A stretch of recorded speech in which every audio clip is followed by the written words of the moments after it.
Tehuti Ma'at. That means I'm offering you truth. I am Sanet Mas Nefrka Heteru. Oops. AKA Nef, and I want to welcome you to Taboos. This is episode 2, and our episode is on exploring the underworld of sex. So, today we're going to do a deep dive from a very spiritual lens, or I should say, an ancient, sacred, scientific lens around sexuality and sex and all of the aspects of sex that are beneath the surface, that are really hidden in the shadows. And as I would say, is really showing its ass right now. I think the state of the collective sexual energy is very chaotic, to say the least. And now more than ever, there's a need for us to have something to root into, something to really anchor us in what the profound power of sex actually is, so that we can actually take and wield that power for ourselves and stop being exploited and used and abused, and really shift the dynamics and change the trajectory. So I believe that that is happening right now. If you are here for the first time, I want to welcome you to Tehuti Ma'at. Tehuti Ma'at is a revolutionary instrument that functions as a grassroots cooperative institution developer. So we do build cooperative institutions and different cooperative ventures. For example, one of our cooperatives is Coins and Karis. And I just want to shout out Coins and Karis because these are a pair of peacock earrings that I actually made that are soon to be on the shop. So Coins and Karis is a cooperative spiritual marketplace where we offer our spiritual tools and services. So if you go into the description, you can actually see the links if you're interested in booking any spiritual services, spiritual coaching, consultation, reading. And my approach is really to guide you into yourself. So that's going to be something that you'll begin to become aware of the more that you experience my energy and the wisdom that I have to share. I am a sacred wisdom keeper. I'm also a high priestess of ancient Kemetic sacred science. And I'm a farmer. I am a revolutionary and a healing artist, a singer. So one of my main modalities is sound healing. So I am going to open the way for us with the sound bowl to clear the energy and really allow us to be fully present. And I want to really radiate the intention to allow whatever needs to surface to come up, and also to dispel a lot of the emotions that tend to block us from having these conversations and the judgments. So really clearing away shame and guilt, and I'm going to elaborate a bit more deeply into that. And without further ado, I'm just going to go ahead and begin there. If you are here with us live, please tune in via the chat. We are going to open up the stream for you to come on. If you would like to join the conversation, I'm going to drop the link in the chat. But if you're here with us, please feel free to engage. That's the benefit of being here with us live. So I am just going to open the way. And sometimes it doesn't capture the full sound, but we'll see.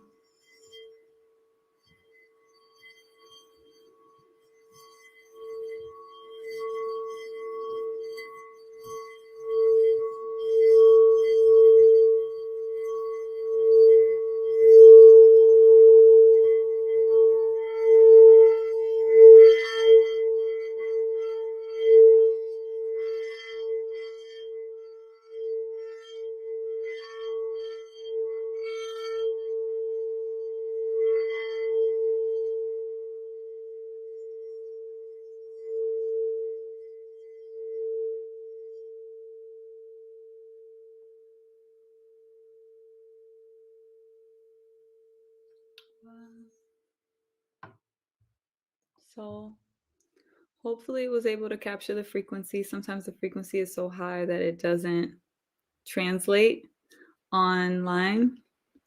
And I really want to go ahead and give you a sense of what to really expect with this conversation, or this expression. My intention every time that I come on, because we're going to be here every Tuesday at 7, is to open up and just share and express really important dialogue and just experience that I've been having around really taboo subjects. And this is something that's very near and dear to me personally. And I will also share a bit of my own story so that you can see where this wisdom comes from. Because the ancient wisdom that I am going to share to make sure that we're able to have the conversation from that perspective is really something that I've not only gained from sitting at the feet of my elders, such as my spiritual father, Baba Heru, but really sitting at the feet of nature as a farmer and observing and connecting with nature and really deeply connecting with the elements.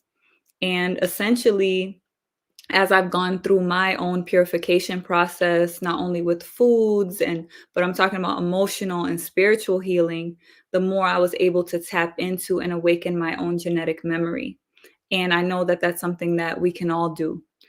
And we're so cluttered right now, spiritually speaking. And so many of us are not able to really see beyond the veil, because of so much density that we're carrying.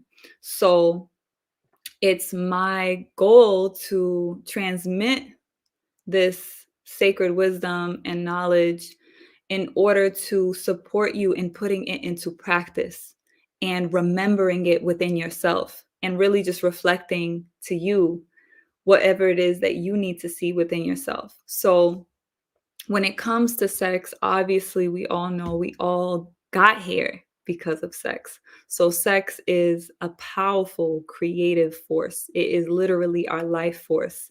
And when most of us come into learning about sex right now, and I can't make a gross generalization, but so many of us are coming into sex from very corrupted experiences.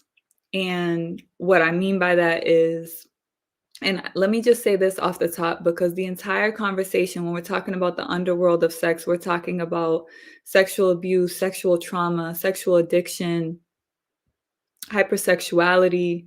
We're talking about really peeling back and going deep into the underbelly. And that can be very triggering for some people. So I just want to also remind people, right? This is episode 2. So episode 1 really laid the foreground. So I do encourage you to go back and watch episode 1 if you didn't watch episode 1. But what I want to make sure that you're doing is listening to your body, right? And paying attention to what you feel, because we hold trauma in our bodies. And we are carrying so much trauma from our bloodline as well, right? So even those of us who may not have experienced personally sexual abuse and trauma, which which is very rare, right? That's the other aspect of it being taboo that's problematic. Anything that we put into the shadows is hid over there, and then we don't necessarily realize or have the space to see how common these things actually are. So it further puts us into a state of closedness and shame and guilt. So what we have to recognize is that by shining a light and by having these conversations, we allow ourselves to see and recognize that this is not something that is rare. You know, many people are experiencing these things. So again, even if you haven't personally experienced sexual wounding and trauma, something might come up in you emotionally, something might come up I want you to feel it in your body, and I want you to honor whatever it is that you're feeling. And because we are here live, if you are here live, you can, comment and just engage, because I want to invite you to actually come onto the stream with me. Just turn on your camera, be in a well-lit place where we can hear you and we can be part of the conversation together. So if you're here and you're not live and you're watching the raw play, then I do want to also invite you to reach out to us if it is um, something that you need. That's exactly what we're here for and why we're here. Most of our work is around healing, because we define revolution as healing, liberation, restoration, elevation, and expansion. And genuinely, this is exactly what we're here for. I'm not just saying that to say it. So if you do need support, please, the email is scrolling along the bottom, grow@tehutimaat.org. And you can also text 646-883-MAAT. Okay. So that's just laying the foreground, like before we even dive in, to make sure that people know that they are supported, right? Because a lot of our sexual wounding is really painful to process, and most of us really bury these things. And what I'm going to unpack in this episode is the dynamics that happen sexually when we engage in sex, but also I'm going to share the dynamics that happen in the spiritual, in the unseen realm overall, energetically, that many of us, like I said, are so clogged and operating with such a level of density that we don't necessarily have that openness to see with our first eye, right? The original eye, they call it the third eye, but it is our first eye. It's the first sensibility that we develop when we're in our mother's womb, right? And as I said, that development in our mother's womb is due to the act of sex. And the first thing we have to demystify around sex is that sex is a taboo thing that we cannot talk about, that is private. And although it was something that was considered sacred in ancient times, like for example, in ancient Kemet, you won't find any legitimate sexual acts displayed on any of the artifacts, because sex was that sacred. But it wasn't because they were prudes and they didn't have sex. Obviously, they wouldn't have procreated, right? It was just held as something that was that sacred, right? That wasn't meant to be exposed, right? And I'm not saying that we go back to where we were in ancient times. We're not then, we're now, right? And where do we want to go? Recognizing that everything in the universe moves in cycles. Everything in the multiverse, arguably, moves in cycles and spirals. That is the model of nature that we see in all things, right? We look at revolution as something that is, a lofty thing that we have to achieve, but revolution is happening right now. Revolution is happening every single day and every single year as we're revolving and moving in our solar system around Ra, the sun. So when we recognize that everything is moving in this spiral and in this cycle, then we can recognize that things go up and they come down and they go back around. So it is important to recognize that we're constantly going and rotating into and out of order, right? And because right now we're in a degenerate cycle, right? Where we've had a golden age and we're coming out of, let me make sure we take our power in this moment. We are rising out of a degenerate cycle. And we're now rebalancing the energy dynamic on the planet that has been predominantly masculine because of the patriarchal Greco-Roman paradigm, right? The European cultural paradigm has brought forward with it a patriarchal system. And when we look back to ancient Kemet and the sacred science that I'm sharing, it's rooted in a matrilineal and matrifocal culture and tradition. Not saying that the woman was above the man, but that the woman was equal. And the line of power was through the woman. So when we look at even the political structure, the line of rulership was passed from the womb, right? From the mother.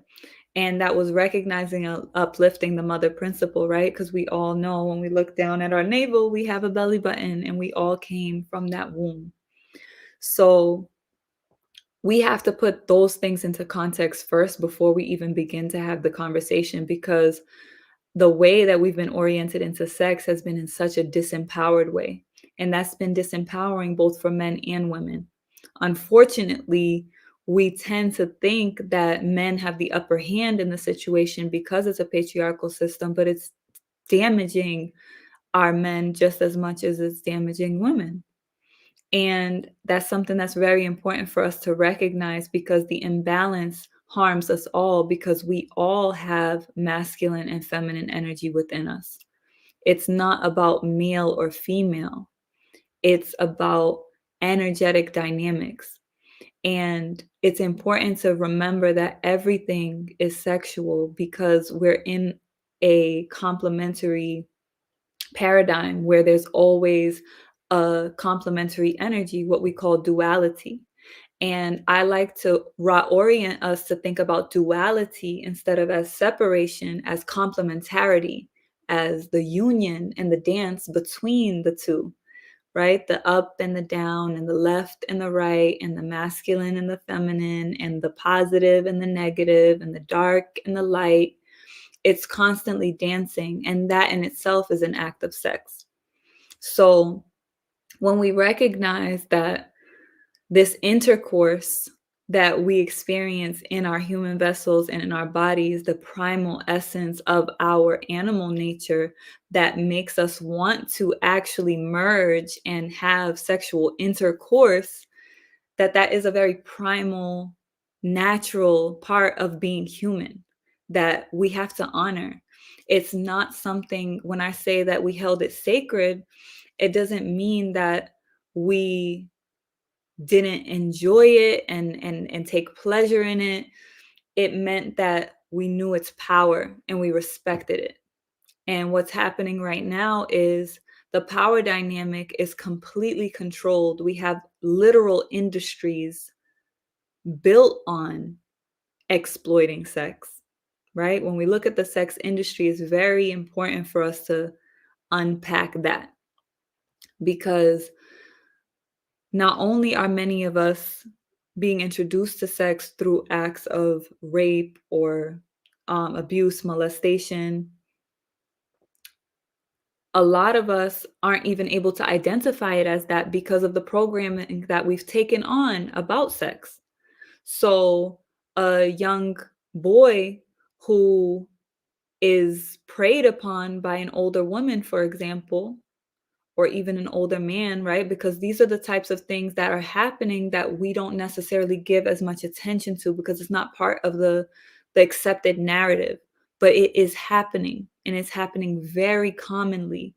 And because it's so taboo that it's not even part of the conversation, it's happening even more because it's a demographic that is less likely to speak up, right?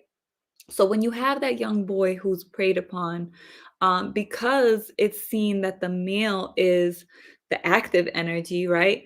And usually presented as the perpetrator of sexual abuse, we don't look at how that sexual socializing, thinking that having sex young is a positive thing and some type of rites of passage, still thwarts the development of that child, because the biochemistry of sex is one that we have to also look at. When we have sex, our body is letting out all kinds of chemicals. There's all types of chemical reactions happening. And when you're talking about a child which is underdeveloped or just has an undeveloped brain, it's not that it's underdeveloped, it's just that's the natural process. It's going to continue to develop. And when sex is introduced at a young age, even if it's just through pornography, which is so common now, one, that's not a realistic act, right? That they're watching. But two, if it's a physical act that's imposed upon them, there's a lot of confusion. And unfortunately, we have a hard time having these conversations about sex with our young ones. And that's something that I very much encourage. So, this is why we have to begin to have these conversations, because if you're not clear on sex, how are you going to have a conversation with a child or a young person about sex? And it's a conversation we have to enter into with humility because we think we know. And I'm gonna quote Erica Badu, a man who knows something knows he knows nothing at all. And if we can go into it with that openness to recognize that we have a lot to learn, and maybe the ways that we've been oriented into sex actually need to be examined, and be willing to explore that from a healing perspective. And unfortunately, I feel like even now there's some, narratives around healing that are becoming problematic as well. So, of course, you have to have some type of cultural rooting. I think that that's very important, which is why I return back, Sankofa, go back to bring forward the truth of our ancestral legacy so that we have something to anchor in that is strong and that is powerful to support us in healing and orienting ourselves to our nature so that we can live more fulfilled lives, because sex is a pleasurable act, or it can be. And I want to say it should be, but to be honest with you, I don't like to use the word should, because everything that's happening right now is what should be happening. We have to go through this cycle. And that's why we have to release the shame and the guilt around the experiences, whether we are the ones who have perpetrated them or the ones who have um, experienced them, right? We have to look at this experience from a more from with more distance, right? Just detach from the experience itself a bit to be able to process it on a soul level. In my experience, this is the best way to approach it, because you're able to actually process what the experience is and recognize its significance and see the purpose within it. And on a collective note, the purpose that I feel that we are feeling, pun intended, to grasp is the fact that we have to eliminate these degenerate and um, just, you know, I'm trying to find the best word to not characterize it in a way that puts judgment around it, but all of the things that we see as negative, right? That in itself is a judgment, right? And if we recognize that in the universe that we have this filtering mechanism that happens, and we go through cycles so that we can learn and grow, collectively speaking, then that means we have to recognize that we're in this position right now for a reason. We're learning what has happened when we sever ourselves from our spirituality. What happens when we adopt an ideology of survival and separation and a coldness and a wickedness, and that's the culture that's dominating the planet at the moment, the parasite that has its grip on the planet. But the planet is healing, right? The planet is burning off this virus, this disease, and rejecting this parasite. So we're going through a cleansing process, a healing process. And to be honest with you, it's going to get worse before it gets better. So everything that we're experiencing right now, as bad as it may look, it's necessary for this healing and rejuvenation and restoration process to occur. So a lot of the things that are going to begin to come to light, and I know we've been getting a lot of things coming to light, right? Even when you look at things like the Me Too movement and, just all the exposure of, or when I look at the Jeffrey Epstein case, and, it's like this attempt for the truth to surface, right?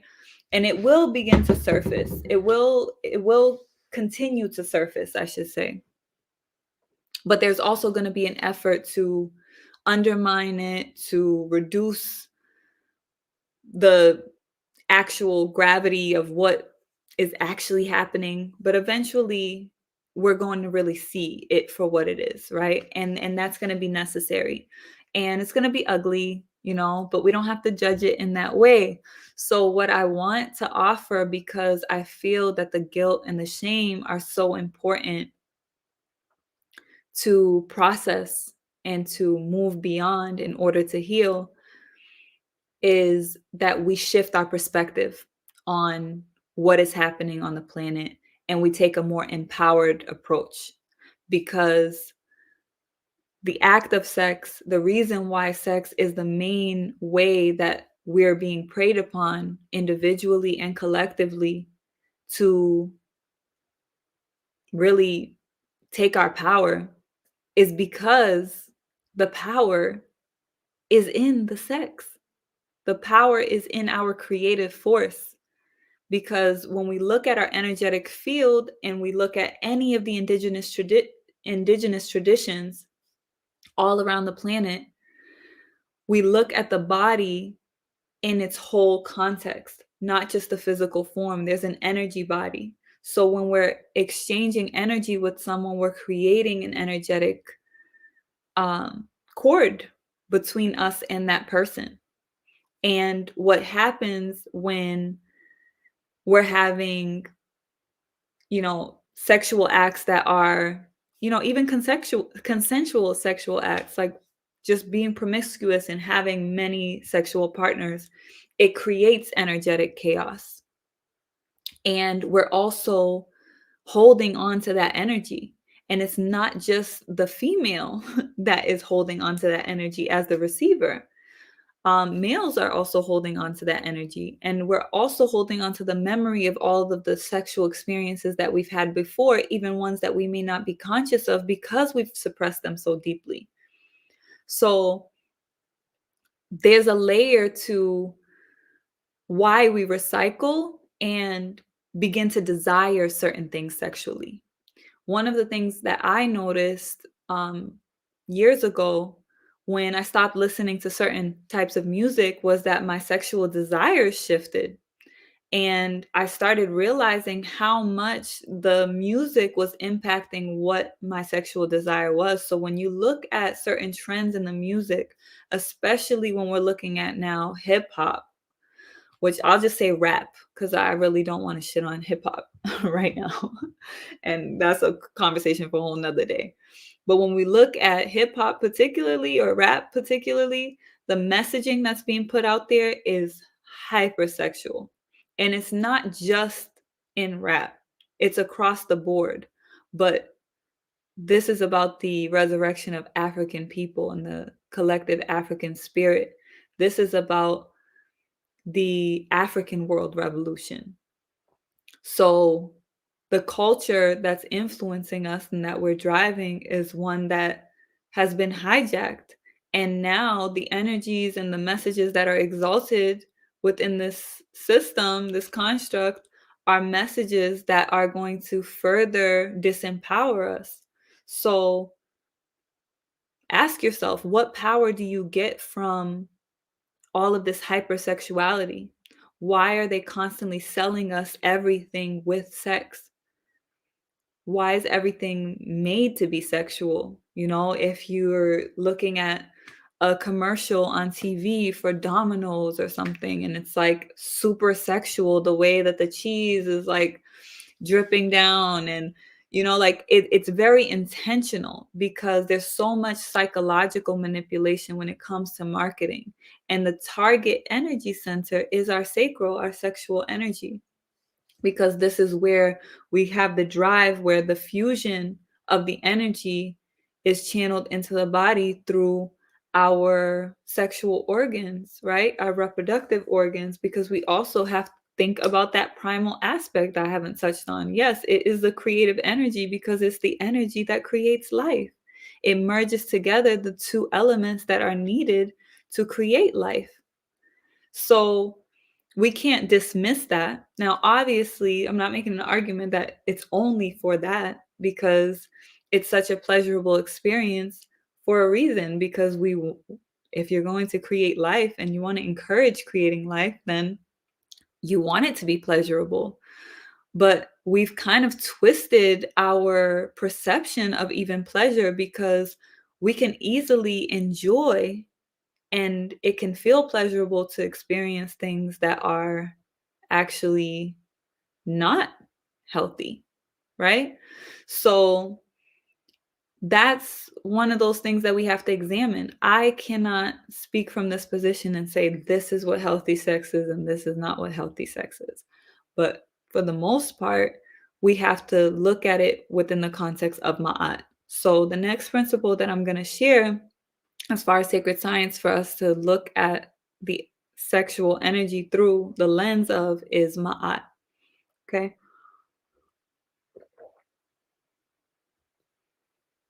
And I'm also going to drop the link in the chat if anyone wants to join the stream. Okay. So I just put it in the chat. So if you want to join the conversation, then you can go ahead and join the stream and I will add you in. So what I was saying is that Ma'at is important here. So I want you to know that Ma'at is a cosmic principle. It's a force of the universe that creates order, right? Ma'at is what we know as justice. Ma'at is reciprocity. It's symbolized with the scales, but it's also symbolized with the ostrich feather, because in our ancient mythology, on the scales of justice of Ma'at, you would place your heart, and on the other side, an ostrich feather. And the premise is that you weigh your heart with the feather so that you can find if your heart is in Ma'at, if your heart is true. And if it's true, it's lighter than the feather. So it's speaking to having a light heart. This is an energy of integrity, of truth, of wholeness, right? Because it's holding both of the complementary energies, right? It's holding the active and the receptive, right? What we call the masculine and the feminine. It's holding both sides of the coin and putting them in equilibrium, right? Because reciprocity is about giving and receiving in equal measure. So it's not about having a balancing act, but it's about actual centering. And Ma'at then takes the two and synthesizes it. So because it's a full spectrum, where you land on the spectrum is determined based on your synthesis, right? Based on you processing the whole thing and all of the context. You can't have judgment, right? Because Ma'at is about judgment, but it's the judgment of the self. So when we look at the principle and the practice of Ma'at in the ancient world, there were 42 declarations or covenants of Ma'at. It's sometimes called the 42 negative confessions, and it's etched in stone in so many different temples. And this is what inspired the 10 commandments, right? But they weren't commandments, they were declarations. And every rising, we would say, I will not steal. I will not cause the shedding of tears. I will not waste water. And at the end of the day, we would say, I have not stolen. I have not caused the shedding of tears. I have not wasted water. But when we got to the principle or the covenant where we did do the thing of the 42 that we weren't supposed to do, it was our job to seruj ma'at, which means to restore ma'at. So it's a judgment, it's a moral inventory you do on yourself. This is how, for millennia, we didn't need police. We didn't have that type of system, right? And it's hard to imagine that within the context of the world we live in now. But remember that the ancient world was operating in a completely different cultural paradigm, right? So it's not what we're experiencing now. So that we were true to that. We were true to that morality. When you look at the culture we have now, with the hypersexuality, to me, it's very clear, right? If you're talking about making sex pleasurable because it's the act of creating life, now it's like sex is something that like it's presented as if it's pleasurable because the sensation, but really it's very traumatic. Like many people are having traumatic sexual experiences. So many people, and this is another thing that is starting to get spoken about now, but a lot of people are one, not having sex. A lot of people are really struggling with intimacy. A lot of that has to do with sexual addiction due to pornography and the way that it affects the brain. And then the industry itself mobilizing itself around that to capitalize on the the vulnerability and become predatory, and is then incentivized to go more and more taboo with the type of content that is created.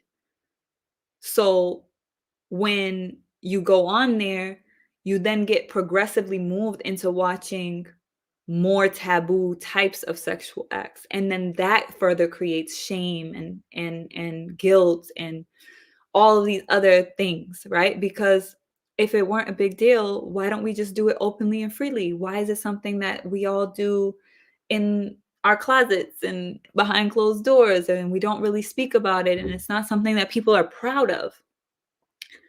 There's something else there, right? There's an attachment there that emotionally we don't feel proud of. So we do have to examine that and be honest with ourselves about that. And it's not one to make you feel more shame or more guilt, it's just to illuminate. And this is why we have to now go in with that lens of Ma'at.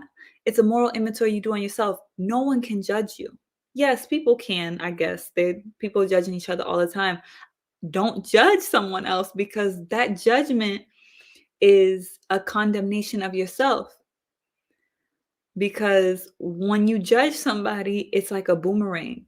The same measure that you judge that person on is going to be placed back on you. And the reason why we don't judge other people, going back to Ma'at, is because you only cast the judgment on what is whole. You have to know the full picture. It has to be complete. I can't judge my life, even as me, because I'm still alive, I'm still living. It's not complete. I can, at the end of the day, judge that day and how did I live, and did I move in my highest possible potential, but it has to be complete. And you have to have the full context, right? How can you judge someone else's life? You don't know what it was like to be born that person. You don't know what it was like to be raised as that person. You don't know what their perspective on the world is. You don't know what they've experienced, right? So I say that to say that, like, I'm opening these conversations because we have to be able to shine a light on these topics. We have to be able to talk about them, and that's the only way that we can remove the shame and face the shame and the guilt and the other emotions that are there, the pain, right? So it takes a lot of courage, and the narrative around vulnerability really has to shift, because we've been programmed by these entities, which I'm going to start elaborating on, right? Because what happens in the dark, right? What happens in the shadows, it gets a grip on you, right? Because it's in the dark and it can't be seen, right? So all those emotions around it, it's all energy. This is what people call demons, right? But it's not just, spiritual entities are not just um demonic and angelic forces, right? These positive and negative energies or spirits. It's also thought forms, right? And those thought forms, everything that we think sows a seed. It has a vibration and it exists. Just because you can't see it doesn't mean it doesn't exist. We can't see the Wi-Fi, but here we are, right? We can't see the radio waves. There's so much that we can't see. If we could actually see with our two eyes everything that is in the air right now, there is no empty space, right? And that's hard for a lot of us to grasp, but really sit with that. Process everything that's happening around you. that you cannot see energetically. We know that our thoughts vibrate. This is it's not even just ancient science. This is science now. Science now is just catching up to a lot of things that ancient cultures have known for millions of years, probably. Because when we think about building up to civilization, it didn't just happen overnight. It was a progression. When we get to Kemet, we're talking about a climax of a cultural expression that was already building up in the interior of Africa for thousands, hundreds of thousands of years. When you think about the fact that African people have been traversing the earth, this planet, for millions of years. Okay, so these things didn't come up overnight. This is over thousands of years of observation and connection and humility, right? Just like being present and learning from nature, right? And that's important for us to recognize because nothing happens instantly. It's all a progression and everything is a continuum. That's why I'm saying we do have to think about what's in our bloodline. We also have to think about how we were raised. We also have to think about how we're raising our children. Everything continues, right? So when our thoughts are vibrating and we're thinking these things, a lot of the thoughts that we're thinking are not our own. Think about everything that you see that's outside of you, that's putting things into you. Every time you watch TV, you watch a video, you hear someone speaking, you take in subliminal programming from ads and all kinds of things like that. All of that is seeding our minds with ideas. You're not good enough. You're alone. Like all these thoughts that then create fears. They create vulnerability for us emotionally. They create voids. And the same thing also happens when we experience sexual trauma and traumatic acts. They fracture the spirit, especially when done on children. And that's a huge aspect of what's happening. Something that a lot of people don't know that's really, really disturbing is the fact that the majority of sexual content, of pornography that is online, and I mean when you look at the deep web, like not just what's indexed on Google and search engines, but the actual whole of the internet, because I believe Google can only index like 10% of what's actually online. The majority of the content is of children. Okay? And it's interesting because I remember the whole Balenciaga scandal or whatever with the photo shoot that they did with the children, with um the sexual just uh, I'm just like just look that up. Maybe if we want to do like deeper dives into each topic, because right now I'm just like starting to unpack each topic. We're gonna be here every Tuesday. Like if we need to go into deeper dives with each of these things and start making sure people know what's going on, then we can do that. The thing with Balenciaga was really disgusting. They did a photo shoot with these children, and it literally looked like child porn. Like they had these teddy bears that had like bondage gear, and then one of the photo shoots literally had a scandalous lawsuit was one of the like props. And when it was like zoomed in, when they zoomed in, they actually found like what the court documents were, and then they denied it, and they said, oh, it was just props that were there from a previous shoot. And what a coincidence, right? No.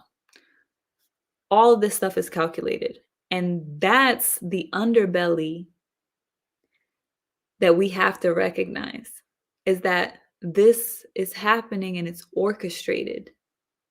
And it's orchestrated by the people who are in positions of power. Why is that? Because this is how they're feeding off of our energy and taking the power. They are taking the power from the most vulnerable people in society, from the children. They are exploiting us and weakening us in order to siphon our power. So we have to recognize that our sexual discipline is not an act of limiting ourselves in any way. It's an act of preserving ourselves, of empowering ourselves, because if we hold on to that power, it's something different. So the work I've been doing right now has been centered around sexual alchemy, because we really have to learn how to alchemize our sexual energy. We have to learn to hold it. We have to learn to use it ourselves and not just allow other people to feed on our sexual energy, or even to be manipulating other people for their sexual energy. If you're strong and full in your own power, you don't need anyone else's power. And it's such a subtle thing and subconscious that most of us don't even realize we're doing it. So when we hold our own power, right? Because the act of the orgasm is a release. And yes, it feels good, but you can have the ecstasy without the orgasm. And we have a fear that we tend to not acknowledge around holding on to that power, the responsibility of that power. And we can utilize that power. We need to utilize that power, because that energy center at the navel, right, the sacral, the testes, the ovaries, it it's dualistic. Like I said, it's complementary. It has two, right? It's twin in nature. And when it fuses energetically, it comes up to the solar plexus, which is our gut, our core. This is the seat of our will and how we exert our energy in the world. So when you're feeling that laziness or that depression and things like that, it's because the energy is stifled beneath. So again, I want to return back to the thought forms I was talking about before. When we're thinking and everything that you think wants to live. It wants to continue to exist. So it's going to then feed you back more of that thought. And it's going to try to show you more of itself so that it can grow. And you can build up and open up that void even more so it can take up more space. So anytime we tap into addictive energy, and it's not just sexually or behavioral addictions, it can also be substance addictions. We are escaping. We're attempting to escape and not feel something, right? So by escaping, we're leaving an aspect of us behind. And the energy is attaching itself to that space that you escaped, right? So we talk about like smoking weed and you elevate.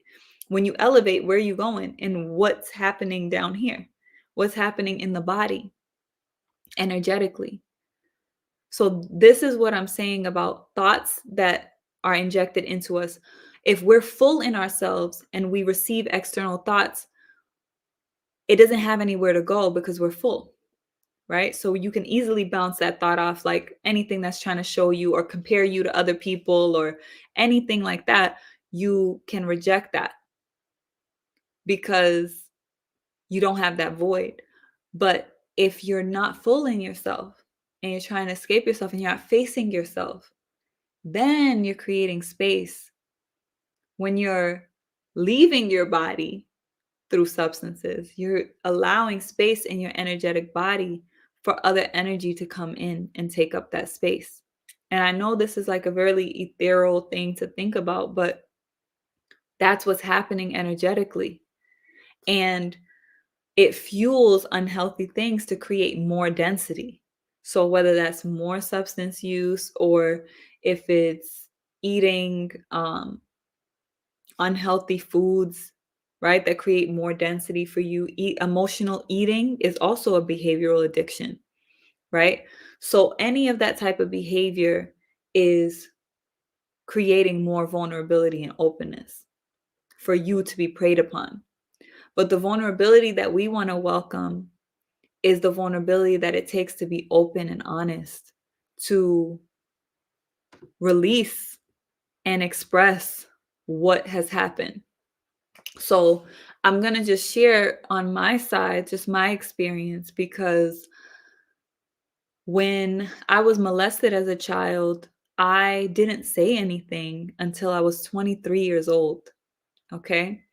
And even at that point, if I didn't have someone around me to, like, support me in coming to that, to actually acknowledge it, like something happened, I never even allowed myself to tell myself that narrative.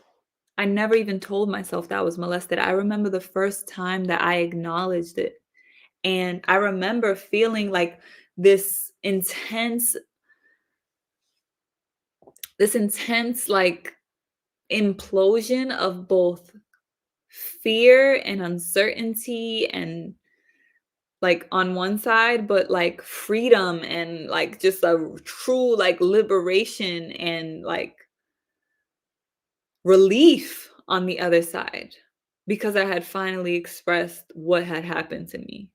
So, you have to move through that fear, right? Fear is something the courage can only take place in the face of fear.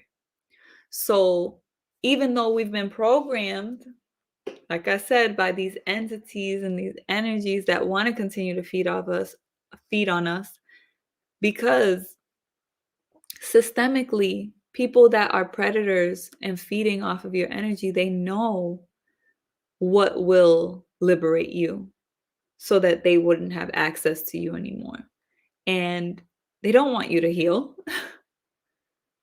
They don't want you to ever say anything about it, right? So it's going to constantly put out a narrative to keep you from talking about it. Taboos, right? We don't talk about this, which is why we need to talk about it, because when we shine a light in those shadows, we expose, it's like an exorcism on that energy. We release it so that it doesn't have access to us anymore.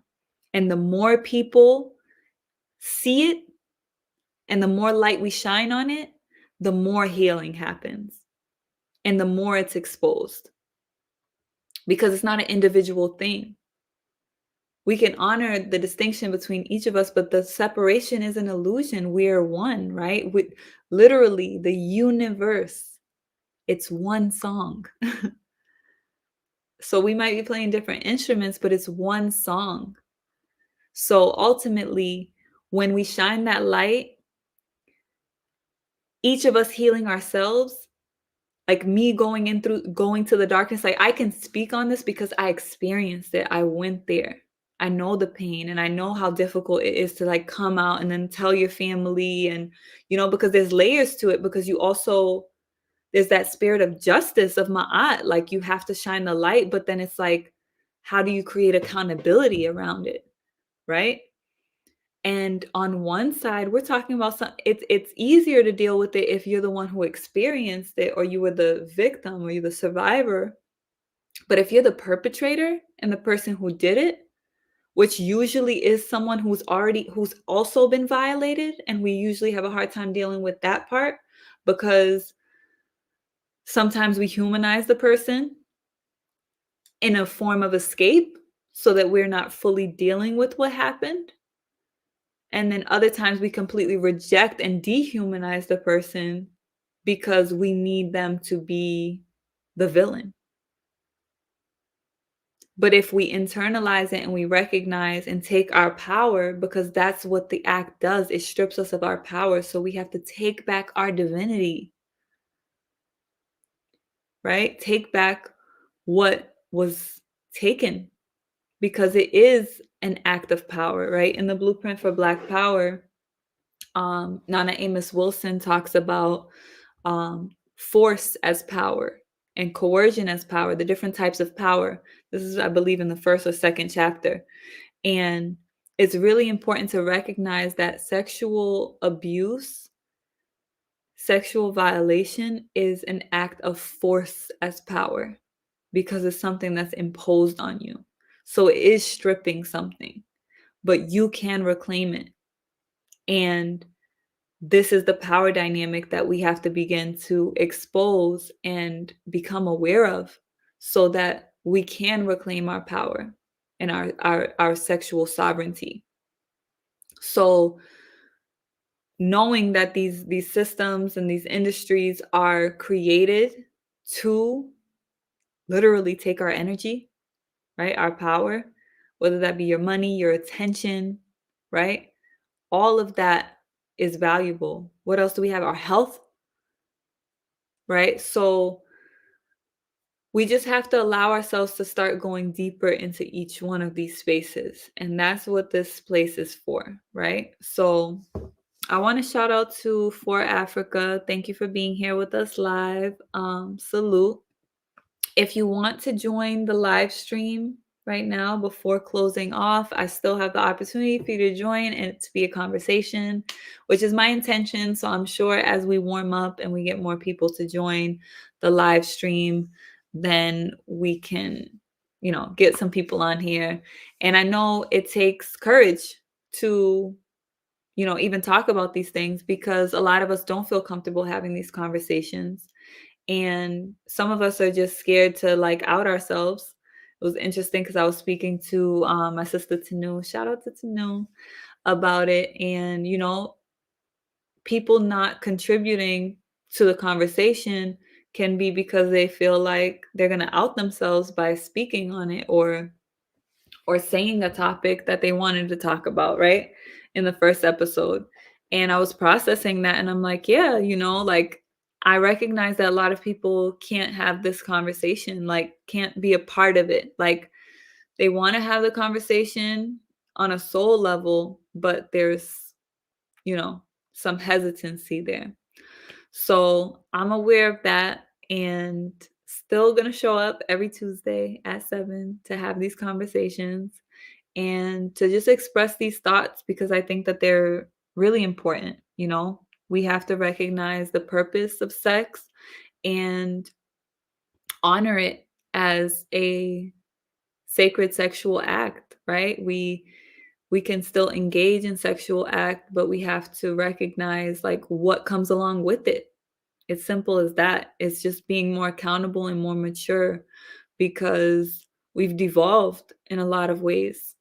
And we have to come back to a more civilized state because we've moved into barbarism. Like when I think about the fact that people are literally calling themselves savages and, like, I mean, what else? I get it, but that's literally what we're doing. So that civilized nature that we had, that they told us was uncivilized, right? We're still carrying that programming. So there's a lot of healing to be done around sex and what's going on sexually. In some episodes, we're gonna go do some deep dives to make sure that people are aware of the biochemistry, for example, of what's happening when we're having sex, the biochemistry of pornography and what happens to create sexual addiction and how common it is and how we just don't classify it as that. Looking at the dynamics and the, unfortunate double standards around sexual abuse and how that harms us all.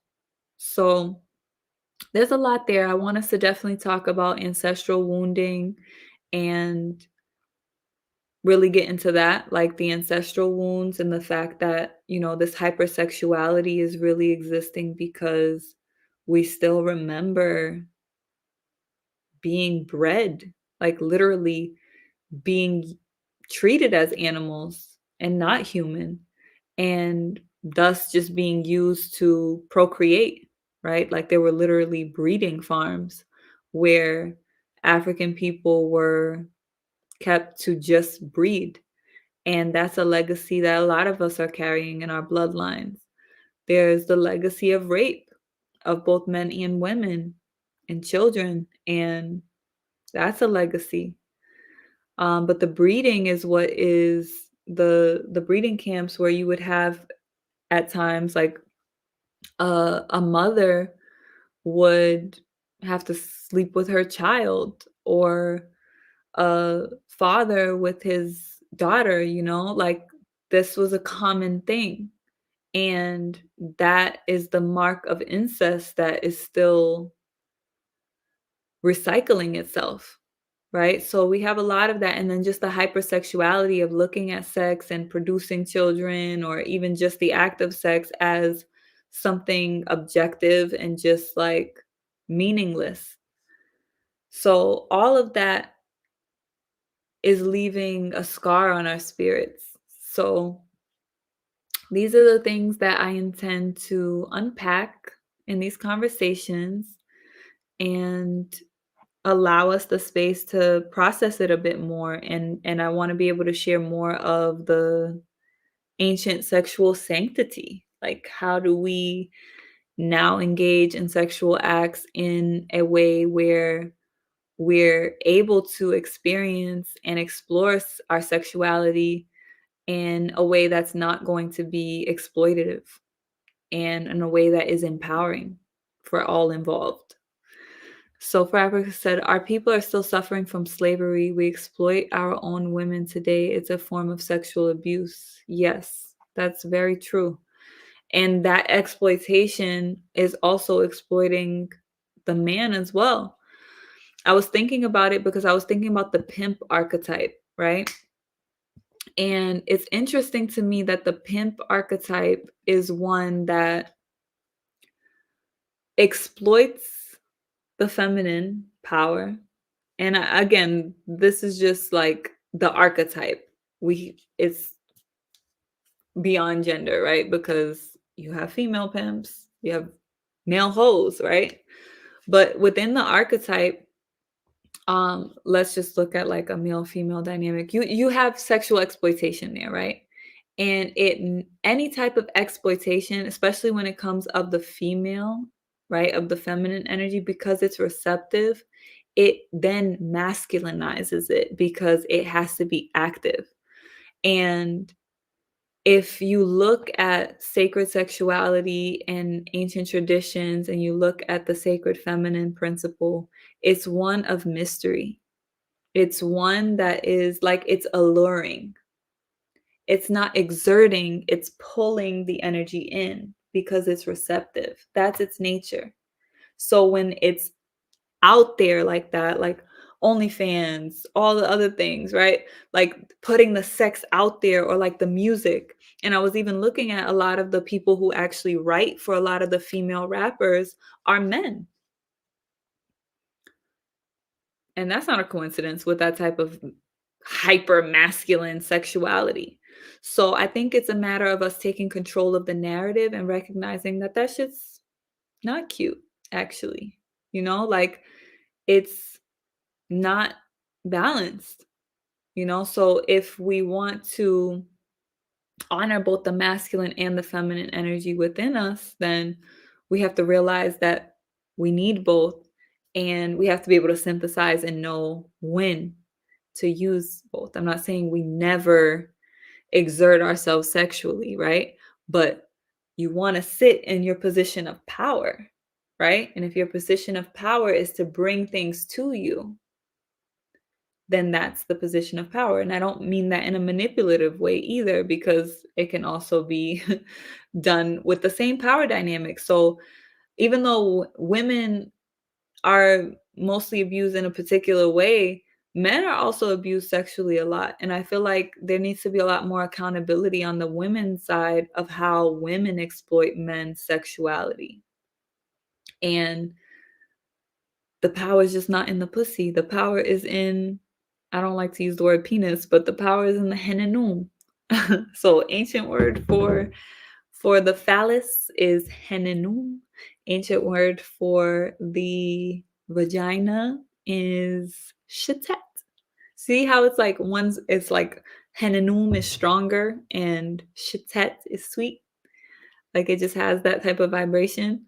So I think about things like that that are really important, that can shift the dynamic of how we engage ourselves, because the words that we use, all of that, if we go back to some of our ancient language, it really supports us in shifting how we're orienting ourselves sexually. So I want to give thanks. He said, right on target. Or she, I don't know. if for Africa is or non-binary. So are there any other questions? Does anyone want to join us for the conversation before we close out? Because I'm still open to allow anyone to come in who wants to join the conversation. The other thing that we didn't talk much about is sexually transmitted disease, sexually transmitted infections. And I want to make sure that we dedicate a full episode into going into that. But that's another aspect of or underbelly of sex that really needs to be explored. And from an empowered place, I also want people to know that even the diseases that they say are incurable have been reversed. So that's something that you need to look into if you're not sure of that. And there's so much within the realm of STDs that I want to be able to explore. If you've never had an STD, then lucky you, right? Like it's not a great experience and it's really taboo, right? Like it's something we don't talk about. It's something that is shameful and it's something that we have to recognize we need to talk about so that people know the risks that are out there. And I also think it's important to demystify and not make people feel like, you know, you have to be sleeping around with all these different people in order to get an STD. It just takes one experience. And unfortunately, that one experience will be very challenging, right? But again, I want to give that topic its full space because we're going to have to talk about the energetics of the disease and recognize that when we're having imbalances and all those that chaotic energy surrounding us, you're taking on the other person's energy because it's literally a channel that you've created. So things are coming and going. And if you're on the receptive side, you're pulling in that energy and you're holding in that energy and it can affect you. It can literally create disease. So the disease is a crystallization or a vibrational expression of like in a dense context, right? So if something is vibrating with more density, then it materializes. You can feel it. It's tangible. Just like this is vibrating at a certain frequency that makes it actually solid because it's density, right? So when it actually forms in the context of disease, that's also something that exists in spirit. It exists energetically.